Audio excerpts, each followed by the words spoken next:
All right. Welcome to everyone. Oh my goodness, we've got so many great people flooding in here, Khalil. Let's see who we've got. We've got Julia, Jen, Frank, Michelle. Oh my goodness, so many familiar faces. I love this. We've got Jonathan, Joe. Thanks for joining, everyone. And welcome to today's session, all about doing entrepreneurship the ethical way, not the way you see on Instagram or TikTok. Now, I got to tell you, I am so thrilled to be here because as much as I love talking about jobs and all that good stuff, building something that you're proud of, that you built with your own hands, that's what really gets me going. And I know you feel the same way. Isn't that right, Khalil? Y- Yes, Jeremy. I think a whole part of it is that this isn't one of those finance bro Ferrari type conversations. That's You know, right. we No want to try and build Ferraris will be something, hurt in the but we making of want to build this workshop. sustainability. Okay, before we get started, this is going to be a super interactive session. So do us a big favor. Come to the chat and let us know where you are in your own journey. So maybe you're just thinking. Thinking is great. That's totally awesome. Maybe you're about to launch, or maybe you actually have already started your own business and you just want to take it to the next level. So drop us a little note in the chat, getting started, already launched, whatever. Just give us a little flavor for where you're coming. We're going to try to personalize this to where you are. I love Marsha preparing to launch right there on the launch pad. Love that, Marsha. Oh, Claire already launched. Fantastic. Okay, so I'm going to keep an eye on that. That being said, you've got two experienced entrepreneurs here. But when I say experienced, again, I don't mean someone who's been on TikTok posing with a rented Ferrari.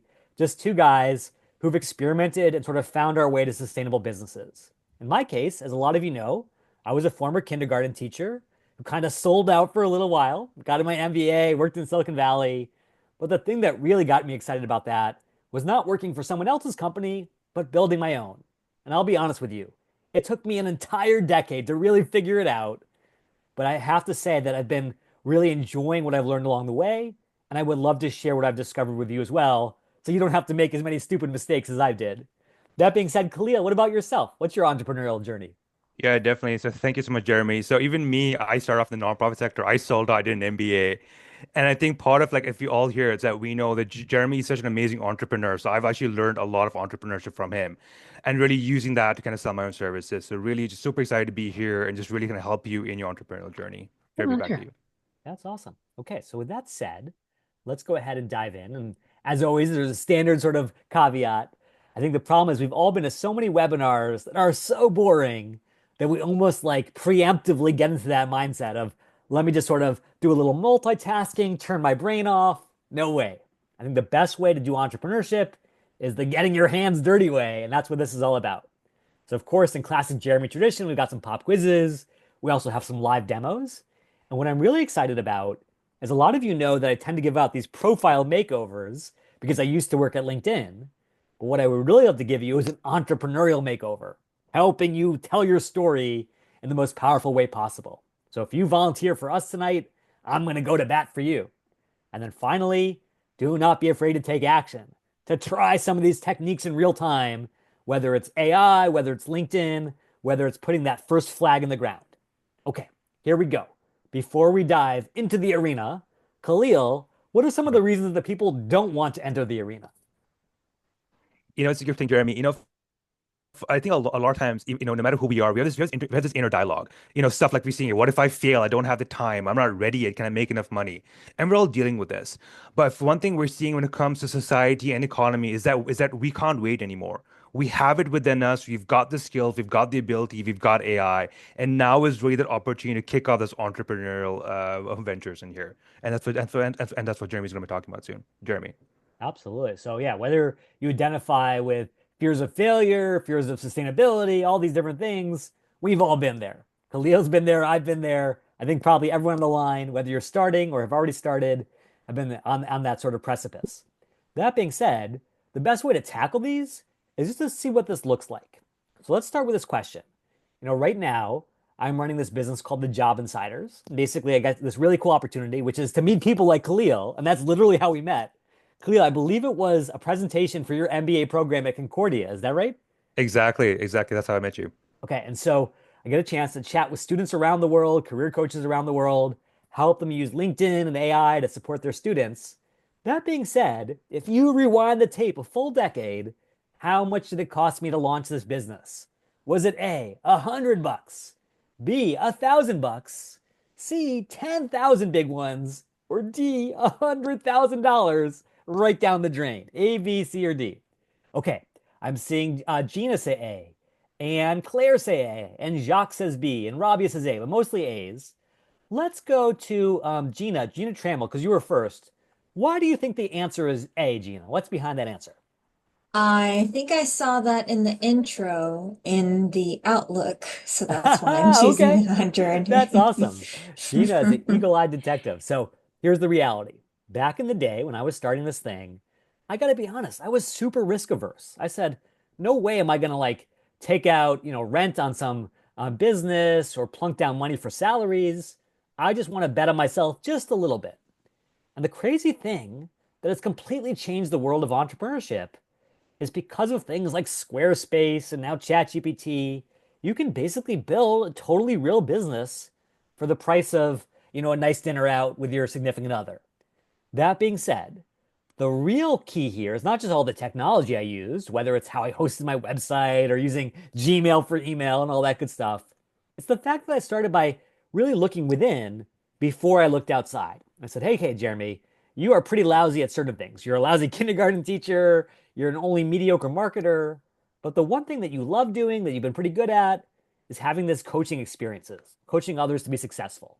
And so, once I started with that, plus the cost of a website, $9 a month or whatever it was, I was in business. And so, what I want to do right now is for one lucky entrepreneur or future entrepreneur, I want you to raise your hand right now in Zoom. And what I'm going to do is help you figure out a really great place to build on your existing assets. And our first volunteer is going to be Joe Zick. So, Joe, thanks for volunteering. Feel free to turn on your mic and your webcam if you like. And everyone give Joe some love for being our first volunteer. Welcome, Joe. Oh, hi. Yeah. So as far as skills, that's sort of been the challenge for me Yeah, about not really starting anything. yeah, I previously did like IT risk, like IT security stuff, and it wasn't something I was passionate about. And yeah, so I'm kind of going for like a corporate job in the finance, trying to get skills that actually people care about that totally, will pay me. So, totally.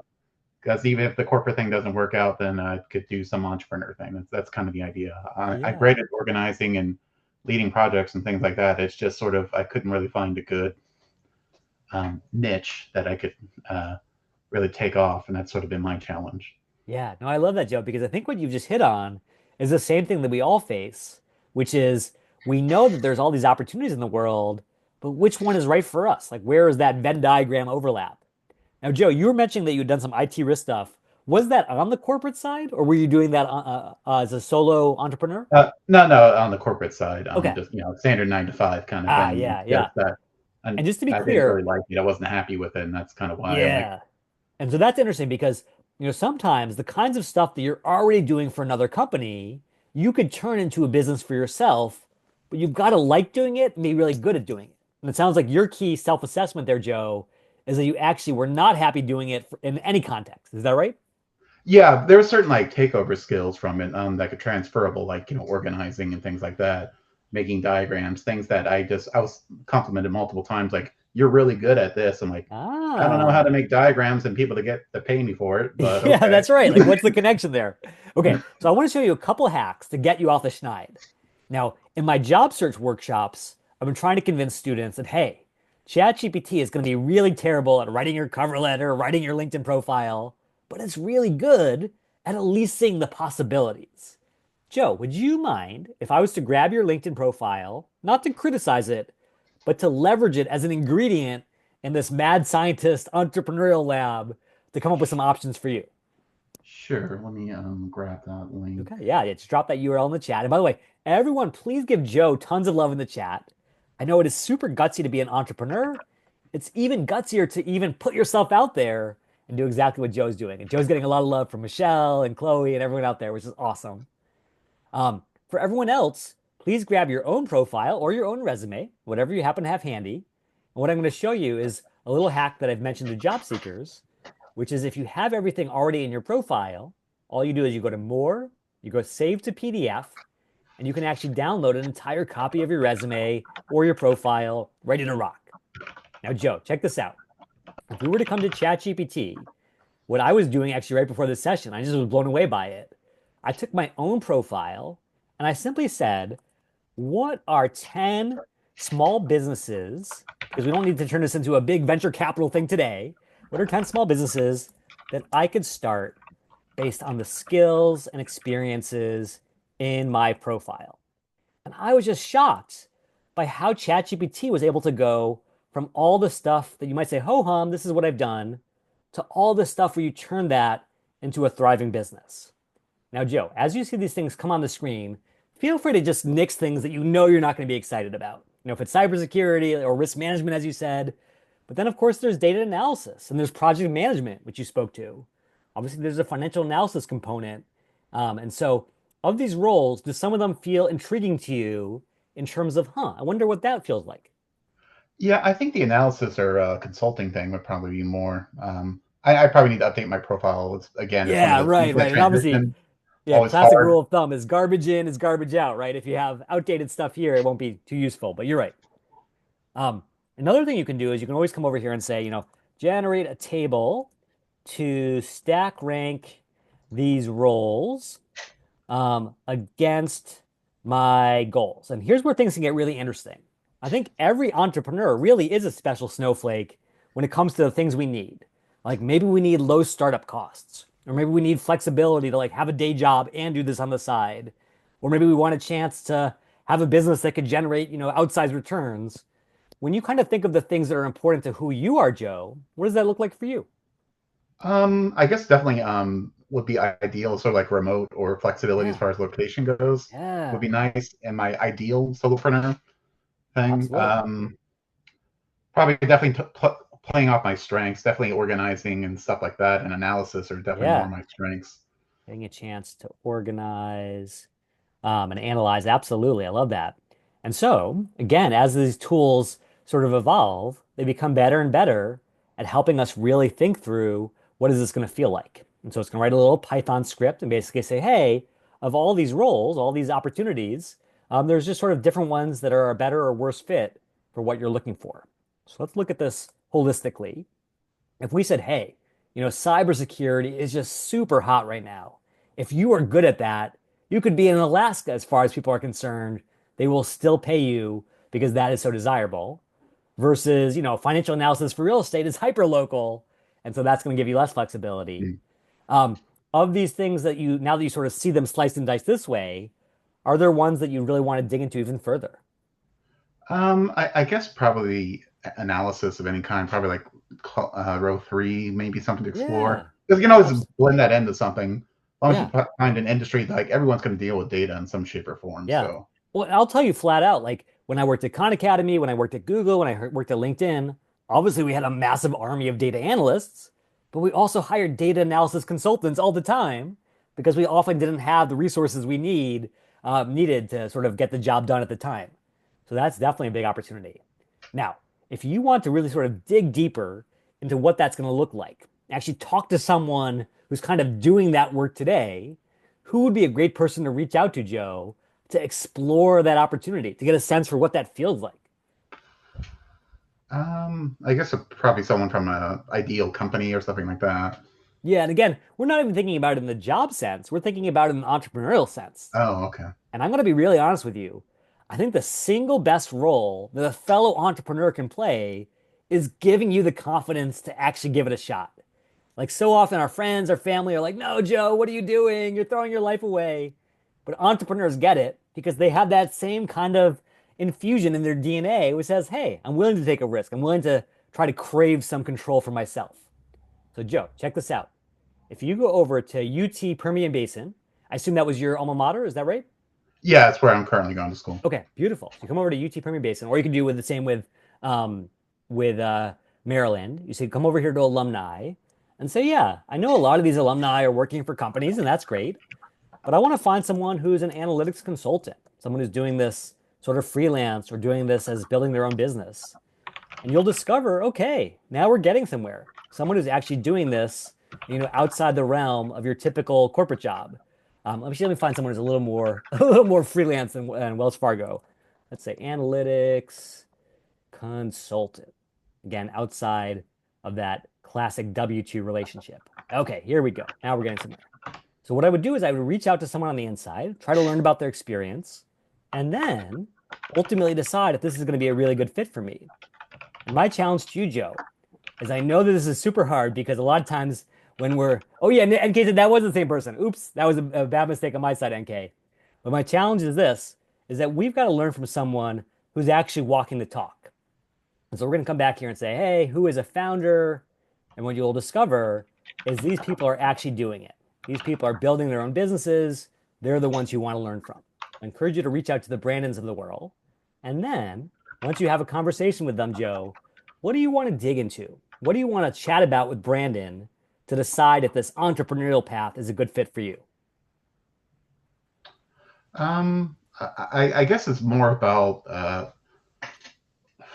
what sort of skills that, like, figuring out where I'm at and where I need to be, and like figuring out where that gap is so I can fix it. Yeah, So absolutely.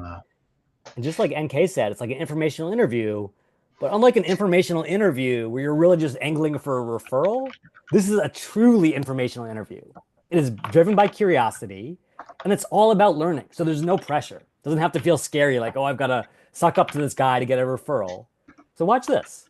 I would do that same trick we were just talking about where I go more, save to PDF. So I want to get all the information about Brandon into a little dossier. And then I come back to ChatGPT and watch this come full circle right now, Joe.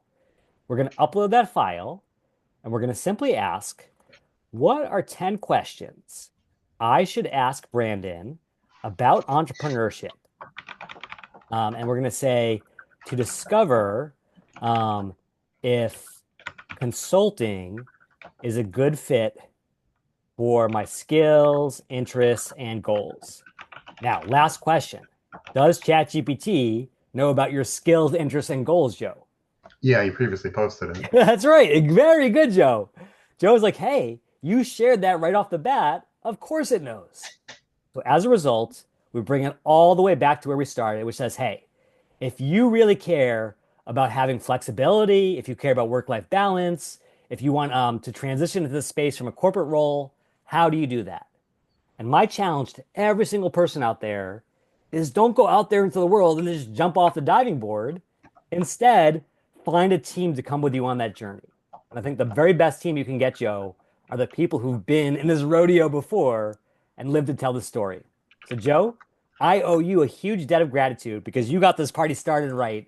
Please shoot me a message on LinkedIn right now, Joe, and I will hook you up with an entrepreneurial makeover right after the session. Sounds good. Thanks. Hey, Joe, you rock. Everyone, give it up for Joe. And then, better yet, ask questions. If you're like, Jeremy, I'm getting a really hard time trying to identify the skills that make me great, the kinds of businesses I could build on the top of that foundation, let's talk it through.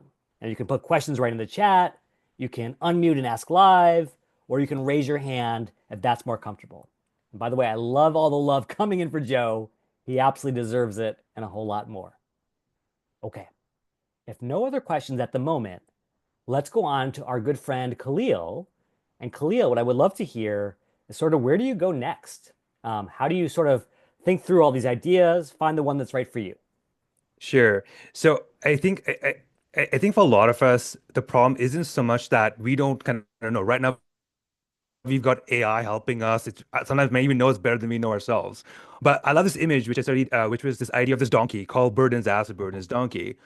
And the idea is this donkey is sort of in between a bale of hay and a bowl of water. But the donkey can't make up its mind. So essentially it starves to death right in the middle of these two. And we've all been there. Like I remember, I know for me, I had a couple of ideas. Because the problem is not just one, you have two, three, four ideas. And then you're like, one day becomes 2 days, becomes a week, becomes a month.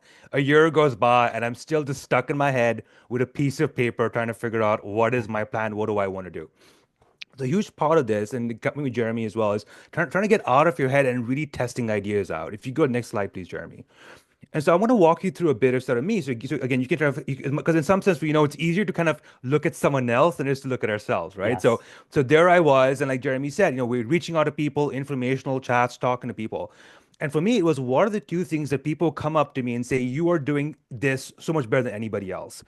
Now, I actually have a speech impediment. I grew up with it. I didn't have people help me, so I had to kind of learn myself how to get over it. So I had people come up to me and say, "Wow, you got over speech impediment. That's really incredible because you're so confident when you speak." The other element was I'm an immigrant, I'm a minority, so coming almost understanding what it is to be an ethnic minority in North America. Now, think about it. I have all these two things in my head. Like you probably have two, three, four, five ideas.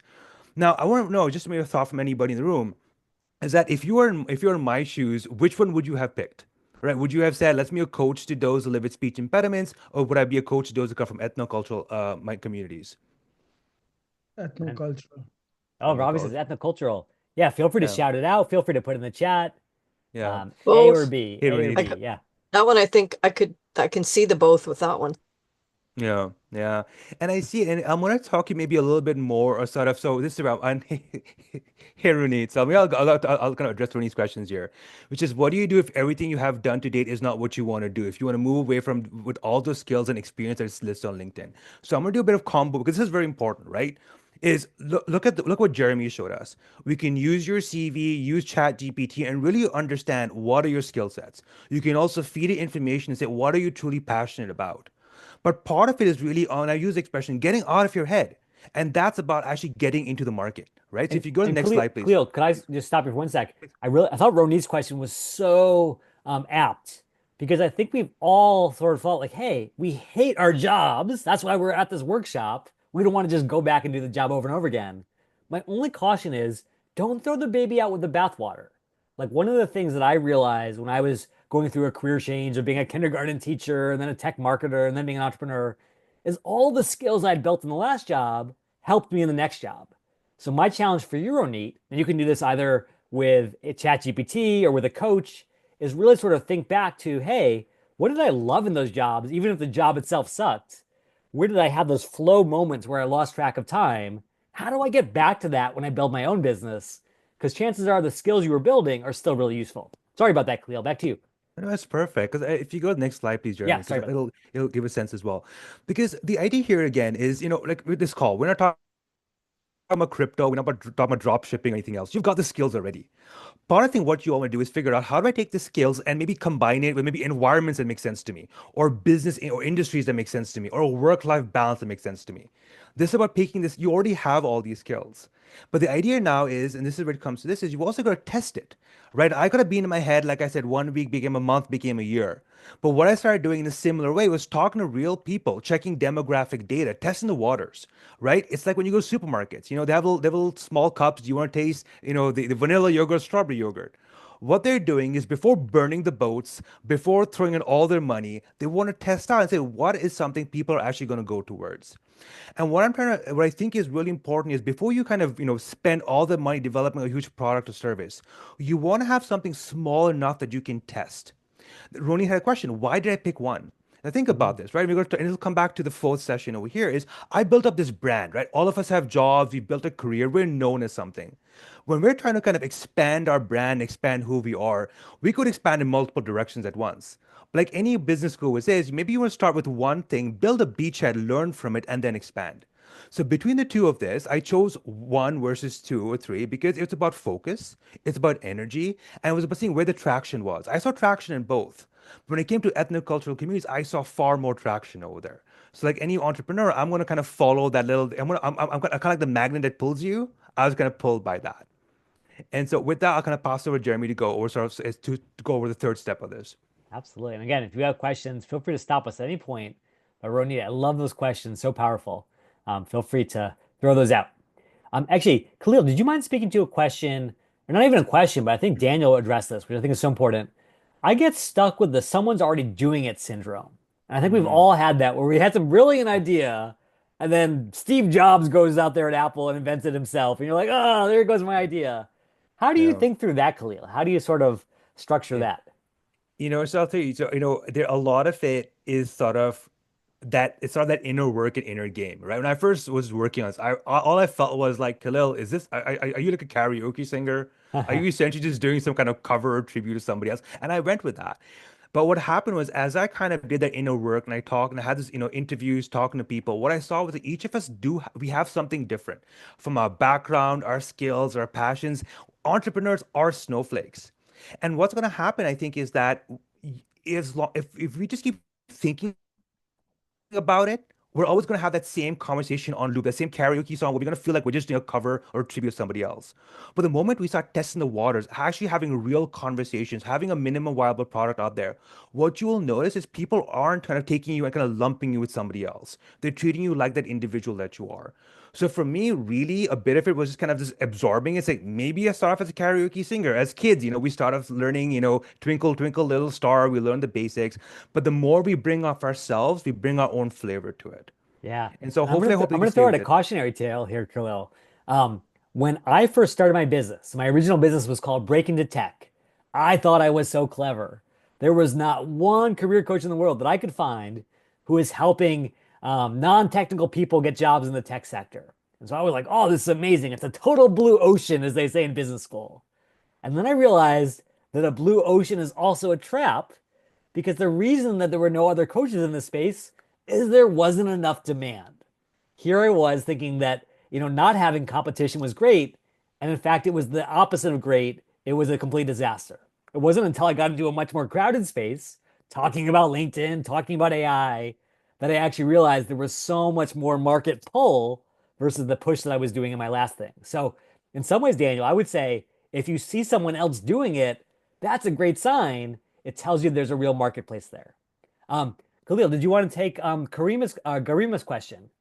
Yes, actually responded correctly in the Yeah, chat. So maybe just to kind of call out for those who haven't seen it, which is do we build first or research first? And yeah. agreement says I'm stuck in the cycle where I want to talk to vendors for research, but they want to see a product first. How do I know I'm not wasting my time building the MVP? And as what I'm going to actually Jeremy's going to address it soon because the idea is we always think of it as we need to have this perfect product from day one. But really, there's an in-between step where you kind of almost have that sample or that testing. If you work in marketing, you might have heard of A/B testing. We want something that's small enough to test the waters, see that it gets traction, and really, I think it dives completely into your next section, Jeremy, which is about having that kind of MVP. Where once you test the waters, it's good enough, then you kind of double down on it. So, Jeremy, maybe do you want to take it from here? Yeah, I know. Yeah. Garima, you set it up so perfectly. It's almost like we had Garima as like a, person on the inside. But I promise this is all live and spontaneous. That being said, let's talk about that piece. Okay. So again, back to my early days, 2015. This is gonna sound crazy to you all, but I quit my job cold turkey, and with another baby on the way, my second child on the way, I was like, hey, I'm going to be an entrepreneur. I'm going to be just as good as all these Silicon Valley guys. So I spent 6 months building out this incredible course about how to land a tech job if you're a non techie. How much money did I make for 6 months worth of work? A, $500. B, $5,000. C, $50,000. Or D, $500,000. Come to the chat. Okay. Ivan says B. Kiera says A. Daniel says B. Gina says A. A lot of A's and B's. Very pessimistic crowd. And you are right to be pessimistic because after 6 months worth of work with a baby on the way, I was flat out broke. And as a result, I really want you not to do what I did, which is just to leap and go for it versus to test your way into it. And to show you the right way to test out the options, to see what makes sense without spending all your money or all your opportunity in this. The one thing, I want another brave volunteer to raise their hand right now, and I will show you everything you need to prototype your next offering. And Ravi Prakash, you've got that next opportunity. So, Ravi, feel free to unmute, turn on your webcam if you like, and come and join us. Welcome, Ravi. Here I am, Jeremy. Hi, how are you? Fantastic. How are you? Doing well. So, Ravi, where are you in your entrepreneurial journey? So I am probably 3 months away from what I believe will be my first product out in the market. Whoa, congratulations. So my Um, idea, and basically, Ravi, I don't know if you're eligible to speak to it, but what is that product? well, so it's not a physical product. Yeah, So I wrote a book last September. I released a book last September. And I've been working in the software industry for the last 30 years. yeah, But I went back to my younger self. yeah, And coming here as a student, taking 9 years to get my first professional job, another almost 20 years to get my residency. The whole journey, I wish somebody would have helped me with XYZ to get to where I need to be. And even when you get into a job today or 10 years ago, really most people are on their own. Nobody mentors you, nobody coaches you. Yeah, yeah. So And what yeah. I'm trying to do is to have a class for IT, immigrant IT professionals who want to be leaders someday. Interesting. And then my second offer is on public speaking. Ah, My whole thesis in the book is that obviously we all have known this leadership starts from within. And by making decisions, we get ahead much further than setting goals. yeah, Um, and my third offer is one-on-one coaching and mentoring to people who might be interested. So yeah. those are the three things I'm going to be offering in the beginning, and we'll see how that goes. Okay, that's awesome. And so, have you done any kind of market research or testing of these different prototypes and offerings before going ahead with the development? Um, yes and no. Okay, yeah. While I wrote the book, I sent the beta version to about 70, 80 people. Oh, cool. And I got great feedback from a lot of people. That's how the book came out, where Yeah, I got feedback from lots of people. So that was my first market research, so to speak. yeah. Uh, and then once people started to read, lots of people came back to me and said, Ravi, are you thinking of offering a class? Ah, And I said, no, I didn't have that idea yet. yeah, Uh, so that's how I am progressing, and I see that need. I was at Columbia last year, yeah, where I was at the School of Engineering, and one of the professors said, Ravi, I'd love for you to come here and speak to our graduates because we have great engineers, sure. but we keep getting complaints that they don't have any people skill. Ah, yes. And I want to say this very clearly. People talk about soft skills, right? Yeah, There's nothing soft about soft skills. yep. There's Well, especially absolutely in a world of AI, right? That's going to be the valuable skill. any time. Like if you are going to have a hard conversation with your employee or your partners or your customers, there's nothing soft about it. Yeah, yeah, And so I want to bring all that together. And I think those are the things that has given me enough to say class can work. yeah, Speaking, I've done some speaking, and I believe there is a place for me to speak. Just like every other, there is enough place for a person like me to speak and bring that message. And then one-on-one, lots of people want to go fast or they want some hand holding yeah, versus the class. yeah, So that's where I would see where I can creatively spend some time. My goal is also to buy time for me yeah. and not be Absolutely. working 24/7. Yeah, totally, totally. So, Ravi, I love all of that. I think that is so smart, especially because you're listening to the marketplace, right? You didn't even have the idea of the course, and you Right. heard that from your prospective customers. That being said, have you given the marketplace a chance to vote on this in the sense that, like, you put up some very basic pages and said, hey, if you are excited about this, put your email down to get notified about this upcoming course launch or product launch, just to test it just a little bit, anything like that. Those are all. I've only done one polling on when you would like to take the class, Okay, sure, sure. weekends or weekdays. Yeah, But those are all things that I want to do is to give out some feelers in the marketplace yeah, to see what kind of response I get. yeah. So here's what I'm going to recommend. And again, this stuff didn't even exist 10 years ago, back when I was starting my business. But Yeah. look what you can do now. If you come over to ChatGPT, and we'll just start a new chat over here. I don't know if Mhm. you guys know this. ChatGPT just launched this like a week ago. If you type slash and then canvas, what you can do is you can generate entire websites and you can see them in real time. So let's say generate a landing page for a new course offering for IT professionals who want to rise to leadership levels. And this is the key. What do we need on that page, Ravi, if we want to actually test the interest? It's not enough just to throw it up there. What do we have to measure? Want to write in. Whether people are actually putting down their email address. Now, the best possible test is to have them put down a deposit because you want to see if there's some skin in the game. Well, let's not go quite that far this time. Let's say allow users to add their email address to a waiting list. And this is the moment that I've been waiting for probably my entire life as a non-coder, which is the idea that even if you don't know how to code, even if you don't know HTML from CSS, you can actually come in here and start to generate these things that you can literally just put up on the web and then start to measure. And so we'll let this build out a little bit and then we'll come back in a second. Question for you, Ravi. Mm-hmm. Even if you have these pages built out, you could build out a couple of these pages. So here's Mm-hmm. like a really basic one, right? You could come back and say, add in more content, describe more of the value prop, all of that. Mm-hmm. Um, and by the way, Kelsey, you do not need the paid plan. This is all free using the sort of plain vanilla ChatGPT everyone has access to. So great call out, Kelsey. Okay, that being said, the next key is distribution. So Ravi, if you wanted to get this in the hands of your prospective customers, Mm-hmm. where could you go? Like, how would you distribute it?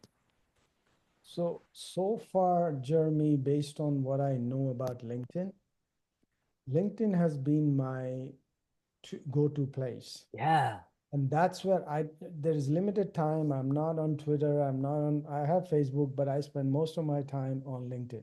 yeah, And that is where I want to focus on. I think the marketplace is big enough for what I want to do that I want to focus on LinkedIn because that's where all the customers are for what yes. to Yeah. focus. I'll just say right now, for anyone who's thinking about building a B2B business, you really can't do better than LinkedIn because not only is everyone on it, but you can also see their role. And that's so critical to understand whether they're going to be a good audience member. So, Mhm. Ravi, this is a classic sort of entrepreneurial thing. If you were to close your eyes and imagine your dream user of this course, your dream student in this course, what's their job title today? Is it like IT manager, IT analyst? Where do they So sit? there's two segments here Yeah. that I'm focused on.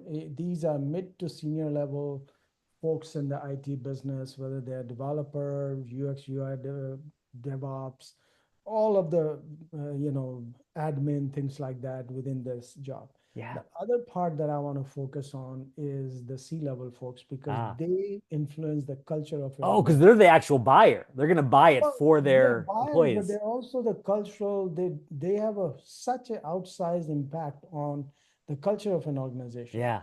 And part of my challenge as a person who came to school and went to school, worked with a lot of people at different levels now, is there is this vacuum. We do a lot of lip syncing in the corporate world, Yeah. but the actual connection to the people is missing still. Yeah. And I want to have that conversation with the C folks. Okay. So let's throw a couple options. Let's say you just want to cut to the chase. I need to find these CTOs because they're the ones who are going to put money down someday for this thing. So Mm-hmm. watch this. If you were to come here and literally just search for CTOs, depending on how big your network is, there are a Mm-hmm. couple options. So Ravi, do you have a sense of like, do you have like 100 connections on LinkedIn, 500, 1,000? Any I senses? have about 6,000. Oh, wow, Ravi, you're crushing it. That's incredible. That easily puts you in the top like 0.1% of the world. That being said, if you came over here and had 6,000 connections, Mm-hmm. chances are a lot of your first degree connections are going to fall in that group. So 466 for me. That's a Mm-hmm. pretty good sample size. I could go Mm-hmm. right down my list. Message, message, message. Say, Mm-hmm. hey, check out this new thing I'm building. If you're excited, put your email address down. Mm-hmm. Alternatively, and I'll throw some other options out, you could use a tool like Apollo. And what Apollo will do, and I'll put this link in the chat, is it will actually scrape the email addresses of everyone here. So I say, let me select all 10 of these CTOs, let me add them to a list of CTOs, and then once I have their email addresses, I can just email them and say, hey, I came across you on LinkedIn. I'm curious if you're interested in that. So that's option number two. And then Mm-hmm. option number three is you might want to come over here and say, let me do a CTO search, but this time a search for groups. And perhaps we've all come across these, LinkedIn groups. And what you're going to Mm-hmm. discover is there's a group for CTOs with 52,000 members. And imagine posting it in there. Even if just 1% of them responded, that's going to be a pretty good signal of whether there's interest. And so, bottom line, my challenge to every entrepreneur out there is don't just jump in, eyes totally closed and hope for the best. Go in with the eyes wide open. And that means getting data. It means having a prototype, it means collecting information, and then reaching the right people to see of those three options you mentioned, Ravi, Mm-hmm. which one gives you the best chance to build a business you love. And Ravi, I love what you did because what you're doing is helping everyone out there through your example. So drop me a line on LinkedIn, okay, Ravi? Thank you. Ravi, you were awesome. Okay, let's take some questions. Okay, are you allowed to put a promo into a group? So, Marcia, you're right. A lot of groups will be like, hey, we don't want you selling your stuff. However, if you frame it as market research, which is what it's doing, and you're like, hey, I really respect the opinion of this group. I would love to know whether this resonates with you, why or why not. Absolutely. I've seen that done many times, and that's a great way to learn from your actual customers before you take the plunge. Great question, Marcia. Okay. Anything else you want to call out there, Khalil, as it pertains to prototypes or the actual testing? Jeremy, I quick think question. Oh Could yeah, go for you it. Yeah. repeat that, what you just said, a little slower, like how you reframed it, Oh, please? sure. Yeah, yeah. So basically, here's the thing. Why are people on LinkedIn? Yeah, there's a ton of self-promotion. People are trying to, pitch their business or their service. But there's also a little bit of pride in the profession. And if you come to folks and say, hey, I really value your expertise, I'm thinking about building out this course, but it might be a giant waste of time. I would like your honest opinion. To me, that feels not only ethical, but respectful in a way that, hey, I want you to sign up for my, quickie course here does not. Absolutely. Any thoughts, Khalil? I think here and what kind of Ravi kind of mentions is so important is the fact that you've got to test it, right? And Yeah. every, look at the chat message. I know a lot of you said you're that you're kind of waiting to launch, hoping to work on it. But the idea is that it's almost like any kind of journey. You can end up taking this detour and get stuck there. I think the fastest you can get to like Ravi's situation where you're testing market research, that's the ideal place to be. Because from there, you at least have something tangible based on market feedback that you can then adjust if you need to. If not, you're just going to play that game like I did, where you're stuck in your head for months, if not a year. Yeah, that's awesome. Okay. Yes, Robbie said the goal is to fail fast. Yes, that was the big problem in my example, right? If I had made $500 after spending a week on it, hey, no big deal. But if I spent 6 months, oh my goodness, that is not the kind of way you want to start off your business. So please don't fall into my examples. But yeah, great question, Kelsey. So Apollo, in my experience, will actually let you generate almost an infinite number of emails. What they want you to pay for are their enterprise tools. The good news for everyone on the line is if you're starting your own business, you're not looking to get some enterprise sales tool. So I have actually never paid for Apollo, despite using it very aggressively for the last couple of years. So good question, Kelsey. Okay, Khalil, I know we're running a little short on time, so let's take us home here. What's our final pop quiz? Sure, exactly. So the final pop quiz, if you think of what we set up so far, right? You want to first kind of understand your sort of your day one assets. You want to test what sort of hypothesis. You want a minimum viable product. But one thing as well is the notion of scaling, right? Scaling and also getting paid for it. So getting paid, getting hired, and revenue. And I know for a lot of people, and so I wanted to, in terms of me, I mentioned sort of how I went to content that was focused on ethnic cultural communities. Which approach do you think, turn my content creation into paid teaching opportunities? Aggressive email marketing, paying for ads, rebuilding relationships, or offering free courses. And I'm seeing D, which is offering free courses. So I've got three so far. I'll give it a second. If you go to the next slide, please, Jeremy. Yep. Dun, dun, dun, It was actually dun. C, rebuilding Oh, key Kiera nailed individuals. it. Yeah, you did, Kira. Good job. And I'll tell you why, right? It's because now I think one of the kind of the dangers we fall into content creation is just to keep creating content. We keep creating content and we think that it's gonna get, some kind of leads or revenue at some point. What I realize, and I think a lot of you do, is that if you build skills, there's already a perception of you in your network, in your career as being an expert, someone who's really sharp.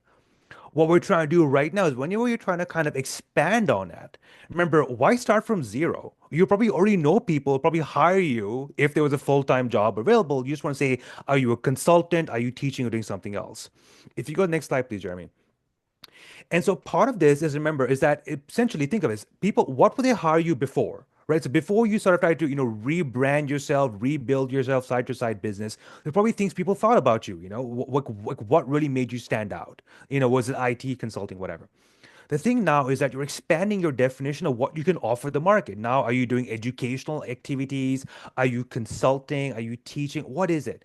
So you've got to make that shift into people's minds of what will they hire you for now, right? And that's very important because remember, the algorithm only shows us content that they think is designed for us. It doesn't affect everybody. So the way to kind of make that switch to build that Kindle funnel, right? To have people kind of reach out to you is really, and I see your question, Ravi, give me a second, I'll finish the slide here, is first to remember you want to rebrand yourself to existing network. Sorry, I see a comment saying that they can't see the Oh yeah, slides. no worries, Cleo. Yeah, I think MB, just make sure you move around your Zoom window because sometimes it gets buried behind something else, but we're yeah. still in good Thanks, man. shape. Fear not, Cleo. Amazing. And so first you want to rebrand yourself to existing network, right? These are people who probably know you, support you, but they want to say, oh, you're also now offering this. That's amazing. And the second one is again the idea we're going to create a new network with your new brand, right? You want to go expand out there, really be around people who are doing the kind of work that'll be interesting to them. And so this is why having that sort of movement. If you go to the next slide, Peel, this is maybe Ravi or someone else. Is if you find you're stuck here, I think this would be a good opportunity just for a quick kind of like a little quick 2, 3 minute session. If not, Ravi, do you have a question or a comment, or let me know I what you had in just mind, have a comment, please. Khalil, that this is so critical.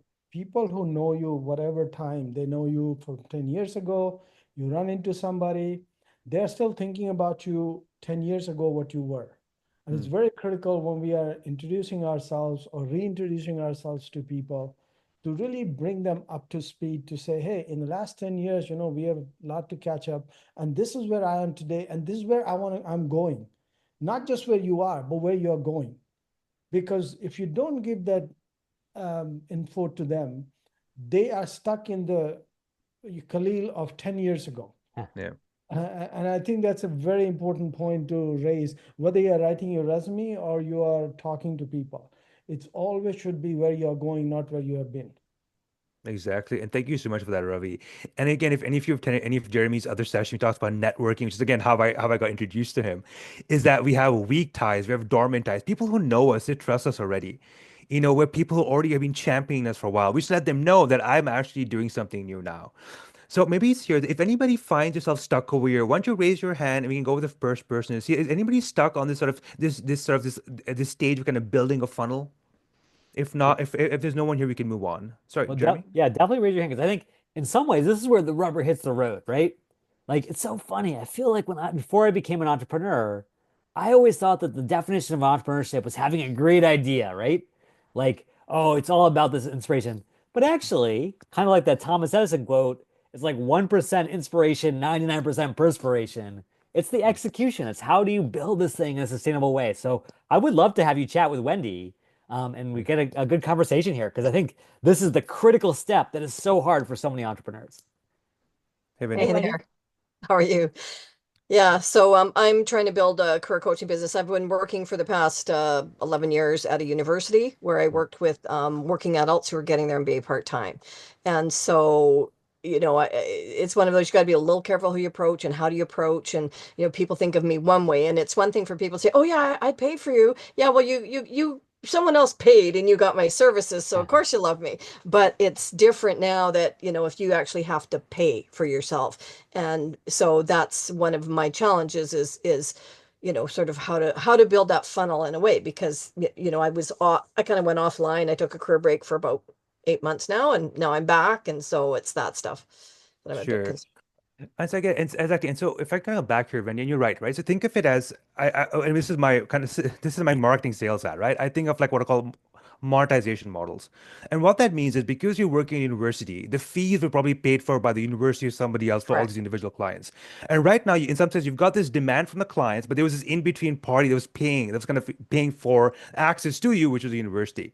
And Yeah. now you're saying is how do you take your services out there and actually get paid by somebody and individuals, right? Yeah. And now I've seen this happen with one of my friends. He was offering sort of he works on accent coaching, and what he did was he kind of in some way like because he was working with one institution, he then worked with other institutions. He kind of went from almost being let's call it like almost more to a free agent type model.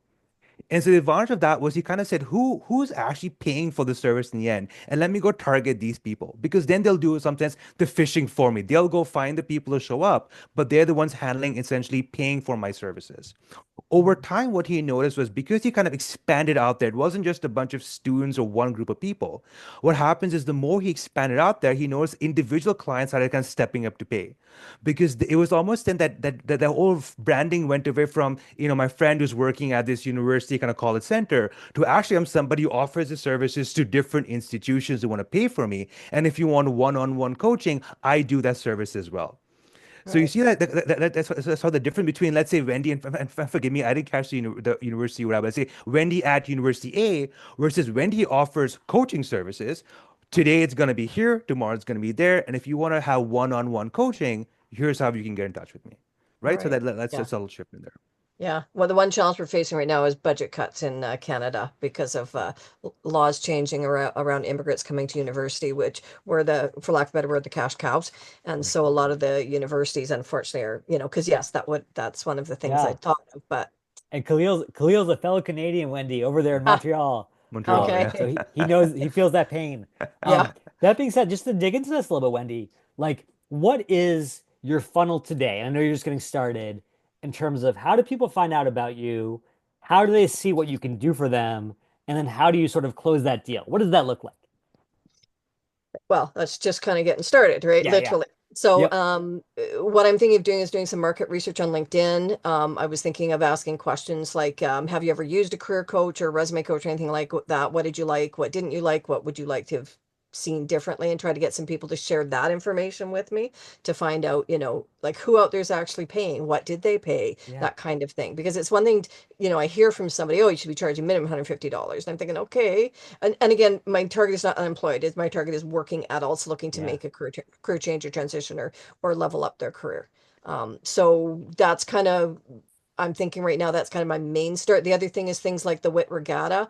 I've attended their events before and chatted with them, so I just reached out to them and said, "Hey, if you want somebody to talk about career," and so they actually came back to me, and I think I'm going to be one of the panelists at a panel. So that's the other kind of thing I'm thinking to do. But that kind of event will mostly well, there probably would be some working adults. There would also be lots of unemployed people, so probably a sliding scale.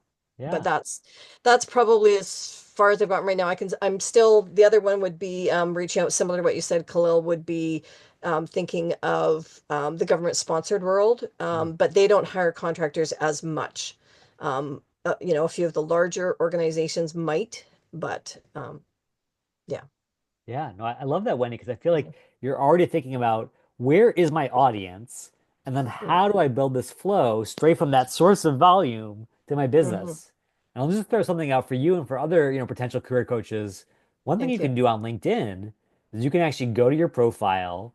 Everyone knows about open to work. Hey, I want to get a job, but you also have open to providing services. And you can actually hang your digital shingle, if you will, and say, hey, I'm offering resume reviews or interview prep or whatever it is, and actually have people discover you when they look for someone for help with like a LinkedIn profile review. So something to consider as far as connecting your funnel to where the action is. Okay. Wendy, you have been awesome. I'm super excited to support your journey. Please keep me and Khalil posted here because I know it's still early days. But anything else we can help you with, Wendy, before we close up here tonight?